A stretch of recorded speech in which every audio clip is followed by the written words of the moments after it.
warahmatullahi wabarakatuh. Kita lanjutkan materi kultum pagi ini, masuk ke bab 81, 82 dan 83.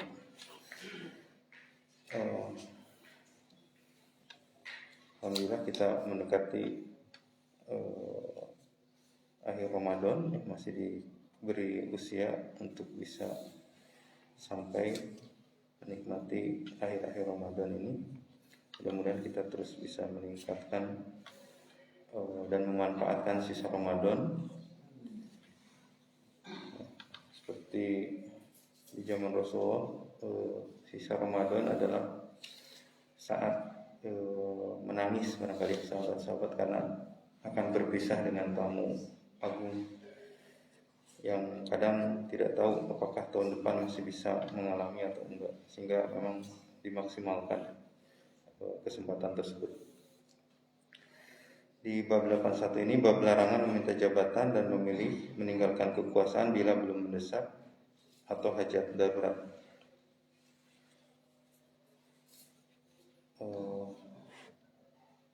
Hadis 679, wahai Abdurrahman bin Samurah, jangan engkau meminta jabatan, karena apabila kamu diberi jabatan tanpa meminta, maka kamu akan ditolong dalam melaksanakannya.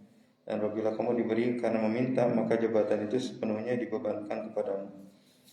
Apabila kamu bersumpah atas sesuatu, lalu kamu melihat ada yang lebih baik dari sumpah itu, maka kerjakanlah yang lebih baik itu dan bayarkanlah kafarat sumpahmu.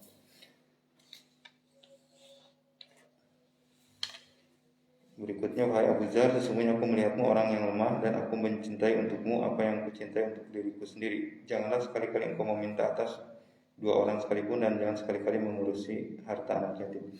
Maksudnya Rasulullah tentu treatment ke beberapa sahabat berbeda-beda ya. Ada yang sanggup melakukannya, tentu diberi kesempatan lebih baik ya.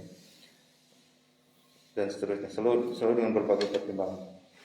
Nah, Abu Dzar ini termasuk yang lemah tentunya, sehingga diberi nasihat yang lain yang lebih baik ya. Wahai Rasulullah, maka engkau tidak memberiku jabatan. Beliau langsung menepukkan tangannya ke atas pundakku, kemudian beliau bersabda, wahai Abu Dzar, sesungguhnya engkau ini lemah dan jabatan itu adalah amanah.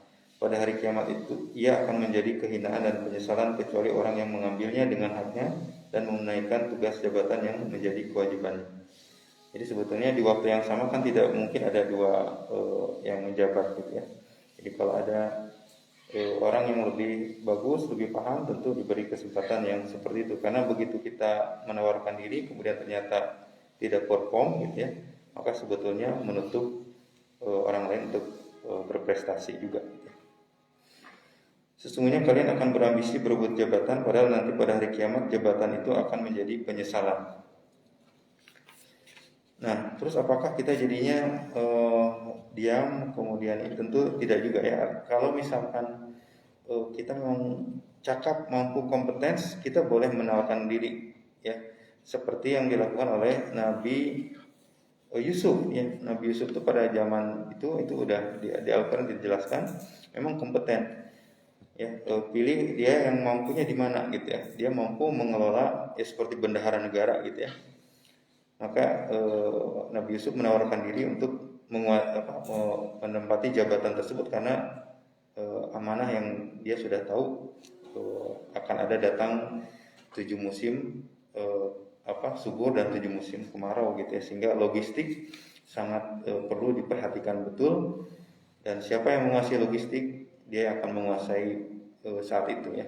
Dan terbukti sebetulnya saat ini orang yang menguasai logistik itulah yang sustainable negaranya maupun wilayahnya dan sebagainya. Jadi ini ilmu futuristik sebenarnya, orang melihat bagaimana hubungan musim tanam dengan sustainable untuk makanan dan sebagainya. Tapi kalau kita tidak mampu, jangan memaksakan diri karena sebetulnya menutup orang lain yang lebih mampu untuk berada pada posisi yang tepat. 82, bab anjuran kepada raja, hakim dan para pemegang kekuasaan lainnya agar mengangkat menteri yang soleh dan peringatan kepada mereka terhadap kawan buruk dan menerima mereka. Wazir itu ya semacam menteri ya, pembantu untuk sebuah posisi. Tidaklah Allah mengutus seorang nabi dan mengangkat seorang khalifah kecuali dia memiliki dua kelompok orang-orang dekat. Satu kelompok memerintahkannya untuk berbuat baik dan menganjurkan kepadanya, dan kelompok lain memerintahkan untuk berbuat jahat dan mendorong kepadanya. Sedangkan orang yang terjaga adalah orang yang dilindungi oleh Allah. Nah, ini yang menarik sebenarnya hadis ke-684 ya.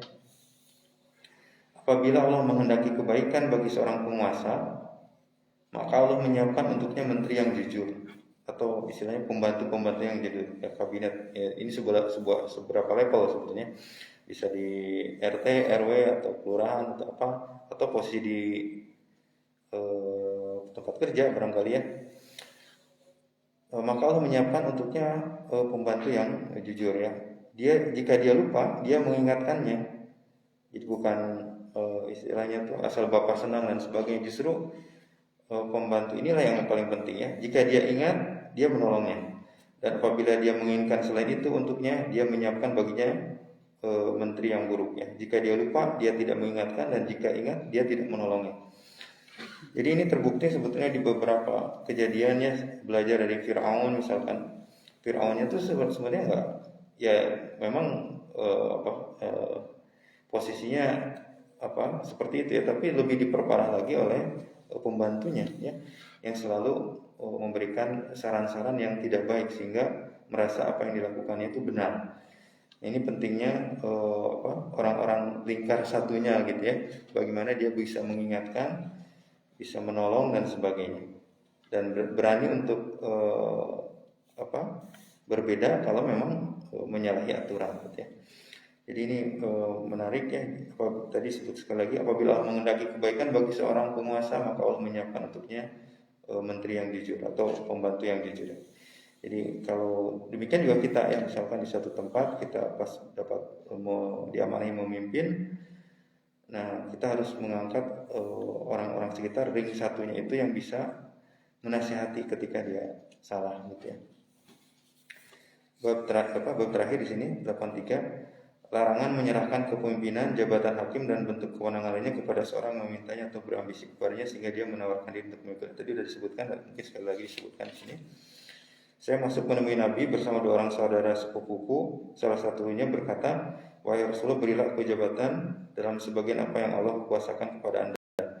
Yang lain juga berkata serupa. Maka beliau bersabda, "Sesungguhnya kami demi Allah tidak akan memberikan pekerjaan ini kepada orang yang memintanya atau seorang yang berambisi terhadapnya." Karena kalau berambisi terlalu gitu ya, sebetulnya ada apa motivasi di balik itu gitu ya. Terbedakan ya orang yang berambisi sekali dengan yang beda lagi dalam hal yang positif ya, seperti tadi. Kalau memang kita kompeten, sudah dicontohkan di Al-Quran bagaimana Nabi Yusuf menawarkan diri sebuah posisi dan dengan itu menjalankan amanah dengan sebaik-baiknya. Mungkin itu yang bisa saya sampaikan. Lebih kurangnya saya mohon maaf.